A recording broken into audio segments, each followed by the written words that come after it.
The Ambassador of Venezuela is here with us, who decided to come and see the event in Belgrade, the first Olympiad for people with disabilities, and to see his players from Venezuela. Thank you for coming here. First of all, do you play chess? And thank you for having me. It's a pleasure to be here today. And yes, I play chess, let's say not so often, but as a hobby. So here players from Venezuela came all the way to take part in this Olympiad. Venezuela is far, far away from Serbia. I think it's about 13 hours of flight. And you've decided to come here. What does it mean to you to have your players in this event? Well, as you mentioned, Venezuela and Serbia are separated by a big ocean and a big distance, but I think we are closer than one might think. We have very similar mentalities and very similar ways to looking at the world.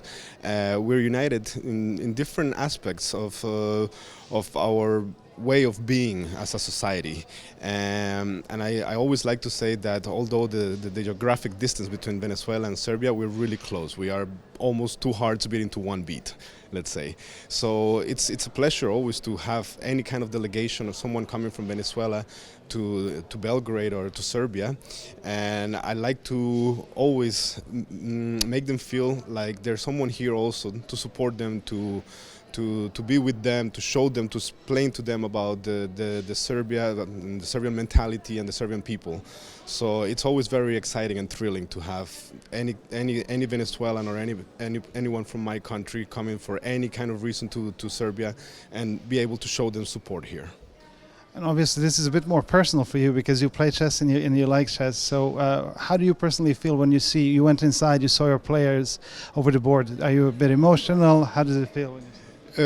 I feel really honored, to be honest. Mainly honored and proud that there's someone to represent us as Venezuela here in Belgrade.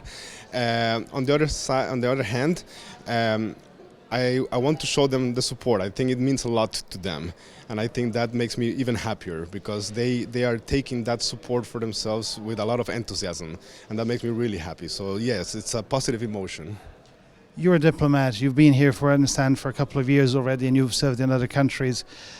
How many diplomats play chess, and is it a big thing amongst diplomats? Well, in my opinion, I believe many diplomats play chess. It's not a common thing. I don't think we talk often about it. Maybe in more, let's say, personal connections with other diplomats, with other ambassadors from other embassies from around the world. Yes, but I wouldn't dare to say that that it's like a very common thing among diplomats. It happens a lot, yes, but you know, it depends. Chess and diplomacy. What can diplomats learn from chess? Oh, very much, a lot. I believe that we can apply a lot of that critical thinking behind chess to many aspects of our lives. In diplomacy, I think that it helps a lot in that kind of process of thinking, being careful about how one analyzes different political aspects or things like that. I think it contributes a lot to that critical thinking within the job of a diplomat. Finally, what's your hope for your team here? I mean, obviously we're now closer to the second part, but what are your hopes? Well, I hope that they're happy. I hope that they're satisfied once the championship is over. I hope they're satisfied with the results, that they had a good time, and I'm sure that they're very proud to represent Venezuela here.